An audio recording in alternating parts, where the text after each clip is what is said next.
Islamic NATO के बाद European NATO को लेकर चर्चा तेज। यूरोप में बन रहा अमेरिका से अलग होकर आत्मनिर्भर बनने का प्लान। नमस्कार, आदाब, मैं हूं फरीद अली और आप देख रहे हैं TV9 डिजिटल। दुनिया के कई हिस्सों में इस समय तनाव चल रहा है।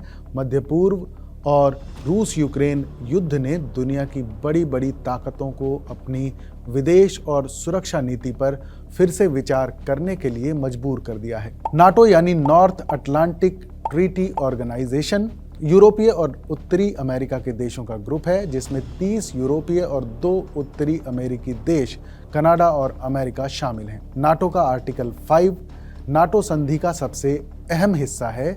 इसे कलेक्टिव डिफेंस का आधार कहा जाता है, यानी एक देश पर हमला पूरे नाटो पर हमला माना जाता है, जिसकी वजह से छोटे छोटे यूरोपीय देश भी अमेरिका जैसी सैन्य ताकत के कवच में खुद को सुरक्षित महसूस करते हैं।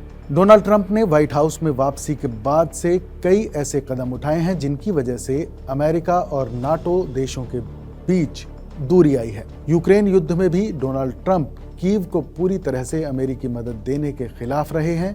अब ईरान से युद्ध के बाद ये दूरी और ज्यादा बढ़ गई है और ट्रंप अमेरिका को नाटो से बाहर निकालने पर विचार कर रहे हैं। अब यूरोपीय देश भविष्य में किसी भी स्थिति से अमेरिका के बिना निपटने की प्लानिंग कर रहे हैं। द वॉल स्ट्रीट जर्नल की एक रिपोर्ट के मुताबिक अधिकारी उन प्रस्तावों पर काम कर रहे हैं जिन्हें कुछ लोग यूरोपियन नाटो कहते हैं, जिसमें अलायंस के कमांड एंड कंट्रोल रोल में ज़्यादा यूरोपियन लोगों को रखने और US मिलिट्री एसेट्स को अपने साथ जोड़ने की कोशिश की जा रही है। ऐसा पहली बार नहीं हो रहा है जब अमेरिका से इतर देश अपनी सुरक्षा के लिए एकजुट हो रहे हैं। कुछ महीने पहले सऊदी अरब, पाकिस्तान और तुर्की के बीच भी इस्लामिक नाटो जैसा एक संगठन बनाने के विचार की भी चर्चाएं तेज हो गई थीं। कुछ रिपोर्ट्स की माने तो इसको लेकर नाटो सर्कल में इनफॉर्मल तरीके से बातचीत आगे बढ़ रही है।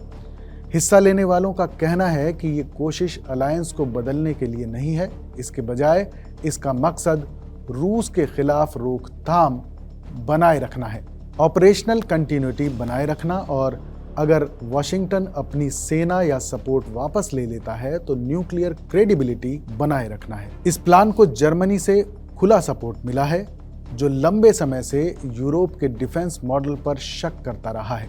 ये कदम चांसलर फ्रेडरिक मर्ज की अमेरिकी निर्भरता को लेकर बढ़ती चिंताओं को जाहिर करता है। ये कोशिश नाटो पर ट्रंप की बातों को लेकर बढ़ती बेचैनी के बीच हो रही है। एक बयान में उन्होंने यूरोपियन साथियों की आलोचना करते हुए उन्हें कागजी शेर कहा था। ट्रंप ने यह भी धमकी दी थी कि अगर साथी ईरान सहित US की प्रायोरिटीज के साथ अलाइन नहीं होते हैं तो वो सपोर्ट वापस ले लेंगे। यूरोपीय नेता अपनी सुरक्षा की जिम्मेदारी खुद लेने की तैयारी कर रहे हैं।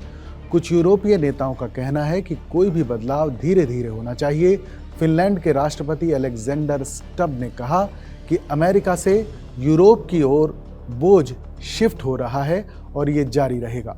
उन्होंने जोर दिया कि अमेरिका के अचानक बाहर निकलने के बजाय मैनेज्ड और कंट्रोलेबल तरीके से होना चाहिए। स्टब ने कहा कि हमारे अमेरिकी दोस्तों के लिए बेसिक मैसेज ये है कि इतने दशकों के बाद अब यूरोप के लिए अपनी सिक्योरिटी और डिफेंस की ज़्यादा जिम्मेदारी लेने का समय आ गया है। जर्मनी के डिफेंस मिनिस्टर बोरिस पिस्टोरियस ने कहा कि नाटो यूरोप और अमेरिका दोनों के लिए ज़रूरी है, लेकिन उन्होंने ये भी कहा कि हम यूरोपियन लोगों को अपनी डिफेंस की ज़्यादा जिम्मेदारी लेनी चाहिए।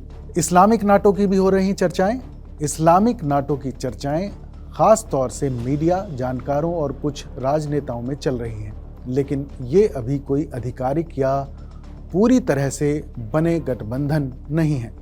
इसे अक्सर सऊदी अरब, पाकिस्तान और तुर्की के बीच बढ़ते सैन्य सहयोग को नाम दिया जाता है।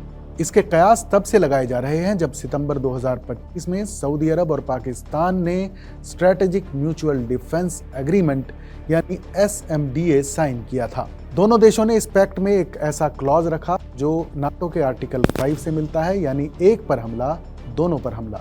इस समझौते के बाद तुर्की ने भी सऊदी अरब और पाकिस्तान के अधिकारियों के साथ कई बैठकें की, लेकिन वो अभी तक इस समझौते में शामिल नहीं हुआ है। इस खबर पर अपनी राय हमें ज़रूर बताइएगा। बाकी देश और दुनिया की तमाम बड़ी खबरों के लिए देखते रहिए TV9 डिजिटल।